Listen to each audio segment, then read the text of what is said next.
सरकार को बहुत तेजी से फैसला करना चाहिए इस विषय में। सरकार ने एक कानून बना दिया है, उसका नोटिफिकेशन जारी हो गया है, उस पर कुछ काम भी शुरू हो गया है। आज शायद उत्तर प्रदेश के बरेली में पहली एफआईआर भी इस कानून के तहत दर्ज हो गई है। इस समय उत्तर प्रदेश में भारतीय जनता पार्टी की सरकार है और ये माना जाता है कि भारतीय जनता पार्टी की योगी आदित्यनाथ सरकार हिंदू हितों की रक्षा करने को प्राथमिकता देती है। संसद सदस्य चुने ही इसलिए जाते हैं कि वो कानून बनाएं और इत्तेफाक से लोकसभा और राज्यसभा दोनों में बहुमत से ये कानून पास हुआ है। कोर्ट को ऐसे फैसलों का रिव्यू करने का अधिकार है। तमाम मौलानाओं ने उनको बातों में देकर प्रॉपर्टी को अपने नाम करा लिया, वक्फ के नाम करा लिया, वक्फ करा लिया। ऐसे लोगों को तो उनकी सुनवाई नहीं हुई। 10,000 से ज्यादा से अधिक मुसलमानों के ही केस पेंडिंग है। अगर आपको कोई हिंदू वक्फ करता है प्रॉपर्टी, तो हिंदुओं की सुनवाई कहाँ है? आपके वक्फ में है नहीं, आप तो लगातार पेंडिंग सी डाल रहे हैं मुकदमों की। तो हिंदू अगर सिविल कोर्ट नहीं जा सकता, डीएम में नहीं जा सकता, तो आखिर जाएगा कहाँ? असदुद्दीन ओवैसी ने कितनी बड़ी प्रॉपर्टीज पे होटल बना रखे हैं, उनको लीज पर दे रखा है, 7-7, 8-8, 100 रुपए में लीज पर दे रखा है। और आपके दिल्ली के अमानतुल्लाह खान आम आदमी पार्टी के कितने भ्रष्टाचारी वो नेता है। ऐसे लोगों को ही सर में दर्द आखिर क्यों हो रहा है और पेट में दर्द हो रहा है? वक्फ इतना ही ईमानदार है तो मुझे एक बात बताएं कि क्यों नहीं आपने गरीब मुसलमानों को अभी तक कोई राहत का काम किया है? उनके लिए राहत के काम क्यों नहीं हुए? कोई कुछ रईस होते चले गए जो लगातार उस पैसे का दुरुपयोग कर रहे हैं। क्या उनका अधिकार नहीं मिलना चाहिए? क्या यतीम खाने नहीं बनने चाहिए? क्या अस्पताल नहीं बनना चाहिए? क्या वृद्धाश्रम नहीं बनने चाहिए? और ऐसे तमाम स्कूल, कॉलेज, मेडिकल बनने चाहिए थे। आप ही के धर्म के लोगों को फायदा मिलता ना, नहीं मिला। कहीं ना कहीं भ्रष्टाचार हो रहा है। वक्फ संशोधन कानून को लेकर सुप्रीम कोर्ट में चुनौती दे दी गई है और सुप्रीम कोर्ट में ये मामला आज सुना गया। हमारे साथ इस पूरे मुद्दे पर बातचीत करने के लिए वरिष्ठ पत्रकार और संपादक परवेज अहमद जी हैं। सर, कैसे देखते हैं आज जो सुप्रीम कोर्ट में पूरी सुनवाई हुई? सुप्रीम कोर्ट की ओर से कहा गया कि वे तमाम जो याचिकाएं हैं उनको कंपाइल किया जाए और 5 याचिकाओं में इस पूरे मामले को सुना जाए। देखिए, अदालत को ये अधिकार है संविधान में कि वो बनाए गए कानून को रिव्यू कर सके, लेकिन चूंकि सरकार को बहुत तेजी से फैसला करना चाहिए इस विषय में। सरकार ने एक कानून बना दिया है, उसका नोटिफिकेशन जारी हो गया है, उस पर कुछ काम भी शुरू हो गया है। आज शायद उत्तर प्रदेश के बरेली में पहली एफआईआर भी इस कानून के तहत दर्ज हो गई है। लेकिन चूंकि सुप्रीम कोर्ट ने, देश की सर्वोच्च अदालत है, उस पर कोई सवाल नहीं उठाया जा सकता है। उसने एक आदेश कर दिया है कि इम्प्लीमेंटेशन अभी रोका जाए और 6 हफ्ते के दौरान जो भी केंद्र सरकार को हलफनामा देना है वो हलफनामा देगी। कोर्ट ने अपने ऑब्जर्वेशन में कई बात कही है कि कई मस्जिदें जो है 13वीं शताब्दी और 14वीं शताब्दी के हैं, जिसके डेटा नहीं हो सकते हैं और कागज नहीं हो सकते हैं। कुछ मुद्दे हैं जरूर, लेकिन इस तरह से रिव्यू करके और कई तरह का ऑब्जर्वेशन करना जो है वो एक तरह से विधायिका के लिए, या जो लोग कानून संसद में बना रहे हैं, हो सकता है कि कुछ लोगों को ये फैसला बहुत अच्छा लग रहा हो, लेकिन एक बड़ा वर्ग ऐसा भी है जिसे ये फैसला अच्छा भी नहीं लग सकता। तो अभी फाइनल फैसला आने का इंतजार करना पड़ेगा। लेकिन इतना तो है ही कि कोर्ट ने जो है जिला अधिकारियों के आदेश पर इस पर रोक लगाई है और इससे एक वर्ग तो काफी संतुष्ट है ही। आप कह रहे हैं फाइनल फैसले का इंतजार करना होगा, अभी तो शुरुआत है, सुप्रीम कोर्ट मामला पहुंचा है, लंबी लड़ाई खींच सकती है। लेकिन जिस जल्दबाजी में उत्तर प्रदेश की सरकार और प्रशासन दिखता हुआ नजर आ रहा है, आपको लग रहा है कुछ जल्दबाजी हो रही है? देखिए, राजनीति में हमेशा जो सरकारें होती हैं, लोकतंत्र में जो लोग भी सत्ता में होते हैं, वो अपने मतदाताओं को प्रभावित करने के लिए या अपने मतदाताओं को अपने साथ जोड़ने की पॉलिटिक्स करते हैं। इस समय उत्तर प्रदेश में भारतीय जनता पार्टी की सरकार है और ये माना जाता है कि भारतीय जनता पार्टी की योगी आदित्यनाथ सरकार हिंदू हितों की रक्षा करने को प्राथमिकता देती है।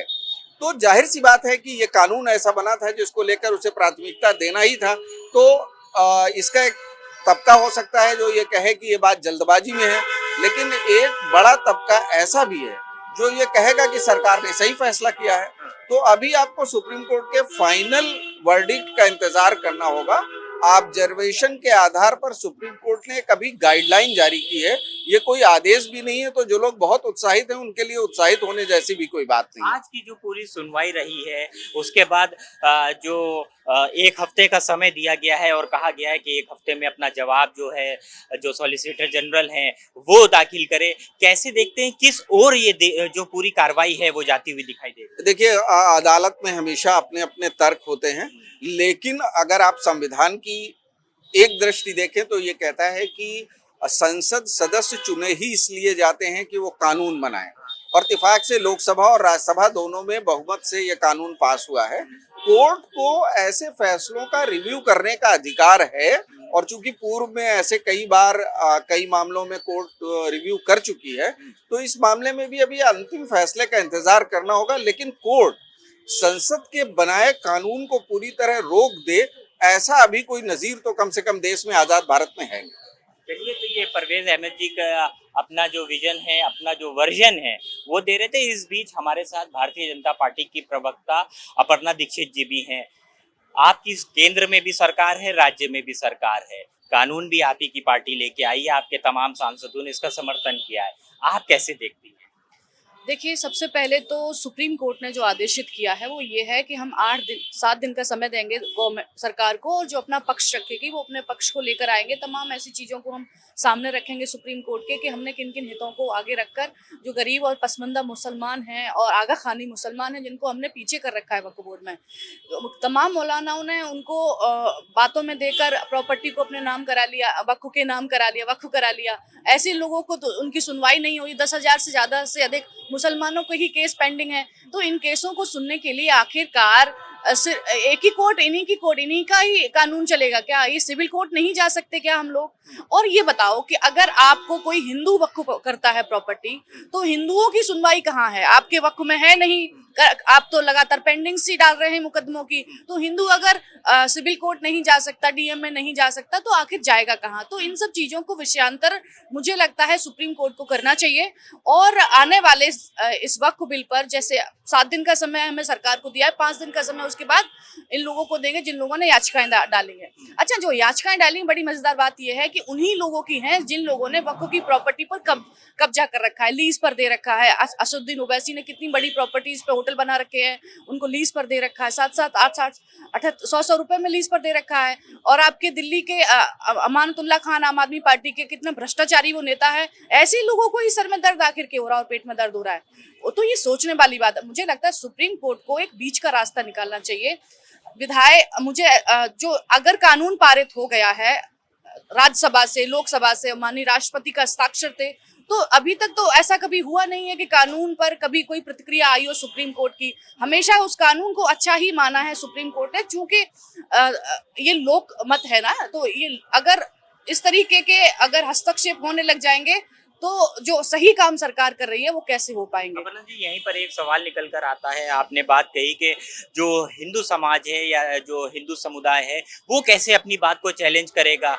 वक्फ ट्रिब्यूनल बने हैं, उसके जो जजेस होते हैं वो मुसलमान नहीं होते हैं। उसके बाद वक्फ ट्रिब्यूनल में अगर आपको लगता है कि आपके हक में फैसला नहीं है तो फिर आप कोर्ट जाते हैं। पूरा एक प्रोसीजर है, पूरा एक प्रोसेस है।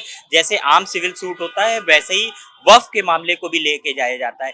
उसके बाद भी आपको लगता है कि हिंदुओं की नहीं सुनी जाएगी? देखिए, मैं आपसे बस इतना कह रही हूँ कि ऐसा कोई मुझे एक केस दिखा दीजिए जो वक्फ ट्रिब्यूनल से होने के बाद बाहर गया हो और उनकी सुनवाई हो गई हो। वो जाने ही नहीं देते हैं वक्फ ट्रिब्यूनल से बाहर, तो आप जा कैसे पाओगे? ट्रिब्यूनल में जो जजेस होते हैं वो भी गैर मुसलमानी होते हैं। हाँ, मुझे ये जानकारी है, मैं ये नहीं कह रही हूँ। बस मुझे इतना बताइए आप कि अगर कोई हिंदू या कोई मुस्लिम ही सही ट्रिब्यूनल कोर्ट में जाता है तो उसको पेंडेंसी में रखा ही इसीलिए जा रहा है ना, बाकायदा सोच समझ के, ताकि आने वाले आप हाई कोर्ट न जा सकें या अपना कोर्ट का उसको जो पेंडेंसी कर दिया गया, तमाम चीजों को घुमा फिरा के अपने कब्जे में रखना। अच्छा, अगर वक्फ इतना ही ईमानदार है तो मुझे एक बात बताएं कि क्यों नहीं आपने गरीब मुसलमानों को अभी तक कोई राहत का काम किया है? उनके लिए राहत के काम क्यों नहीं हुए? कोई कुछ रईस होते चले गए जो लगातार उस पैसे का दुरुपयोग कर रहे हैं। क्या उनका अधिकार नहीं मिलना चाहिए? क्या यतीम खाने नहीं बनने चाहिए? क्या अस्पताल नहीं बनना चाहिए? क्या वृद्धाश्रम नहीं बनने चाहिए? और ऐसे तमाम स्कूल कॉलेज मेडिकल बनने चाहिए थे, आप ही के धर्म के लोगों को फायदा मिलता ना, नहीं मिला। कहीं ना कहीं भ्रष्टाचार हो रहा है। ऑडिट की व्यवस्था होनी चाहिए थी। इतने बड़ी 9.5 एकड़ जमीन का अगर ऑडिट हो जाए तो क्या आपको लगता है कि मुसलमान इतना पीछे रह जाएगा, इसकी पढ़ाई लिखाई नहीं हो पाएगी? और आप ही कहते हो कि हमें पढ़ाया नहीं गया। सरकार ने आप ही को ये व्यवस्था दी है ना कि आप वक्फ को, अगर कांग्रेस सरकार ने आपको वक्फ के नाम पर इतनी जमीन होने दी तो आपने अभी तक अपना विकास क्यों नहीं कर पाया? क्योंकि आपके अपने खुद के ही जो उद्देश्य थे वो सीधे करने लग गए। तो मुझे लगता है माननीय सुप्रीम कोर्ट को इस पर सोच विचार करके एक बीच का रास्ता निकालना चाहिए ताकि गरीब लोगों का भी नुकसान ना हो और जो लोग इसमें भ्रष्टाचार कर रहे हैं ऐसे लोगों को रोका जा सके। बहुत अच्छी बात रखी। एक अंतिम सवाल लेंगे। आपने बोहरा मुसलमानों का जिक्र किया, आपने पसमानदा मुसलमानों का जिक्र किया और अन्य जातियों का जिक्र किया, लेकिन जो एक्ट है, जो अब कानून है, उसमें जो नॉन मुस्लिम्स यानी जो गैर मुसलमान हैं उनको शामिल करने की जो बात है, तो वो तो सरासर कहीं ना कहीं आपकी जो बात निकल कर आ रही है उससे अलग है, उससे अलग है। देखिए, मुझे ऐसा लगता है कि अगर कोई भी व्यक्ति बाहर जॉब करने गया है, ठीक, और व्यापार करने गया है, 3 महीने के लिए बाहर चला गया, आपने क्या किया? आपके यहाँ जो प्रावधान है वो ये है कि आपने नोटिस चिपकाया 3 महीने का, अगर उस व्यक्ति ने रिस्पॉन्स नहीं किया तो आपने वो जमीन अपने नाम कर ली। तो ये कहाँ तक सही है? वो व्यक्ति जब तक अपने घर वापस आया, जैसे मान लो मैं ही होली दिवाली घर जाती हूँ और 3 महीने के लिए घर नहीं गई, तो मेरा ये मान लो मकान वक्फ के नाम चला जाएगा ऑटोमेटिक। तो ये व्यवस्था क्या पारदर्शी नहीं है ना? तो इस पर मुझे लगता है कि एक संशोधन होने की जरूरत थी और वो संशोधन हुआ है और धारा 25 के अनुसार हुआ है। संविधान की ये धारा है, संविधान का अनुपालन करते हुआ है कि अगर किसी जमीन का दुरुपयोग हो रहा है, भ्रष्टाचार हो रहा है, तो संविधान को ये अधिकार है और राज्यसभा और लोकसभा में और राष्ट्रपति को अधिकार है कि नया कानून आए और उसी के मुताबिक ये कानून बनाए जिससे कि लोगों का भला हो सके। बहुत शुक्रिया बात करने के लिए। तो ये आपने भारतीय जनता पार्टी की जो प्रवक्ता हैं अपर्णा दीक्षित, उनकी बातों को सुना और जो वरिष्ठ पत्रकार परवेज अहमद जी हैं उनकी बातों को सुना। बहरहाल अब ये पूरा मामला सुप्रीम कोर्ट में है, यानी देश की सर्वोच्च अदालत में है। अब देखना होगा किस तरीके से जो दोनों पक्ष हैं वो इस मामले को रखते हैं और सुप्रीम कोर्ट इस पूरे मामले पे क्या सुप्रीम जजमेंट देता है। लखनऊ से यंग भारत के लिए कैमरा पर्सन जीशान खान के साथ अरसलान समदू।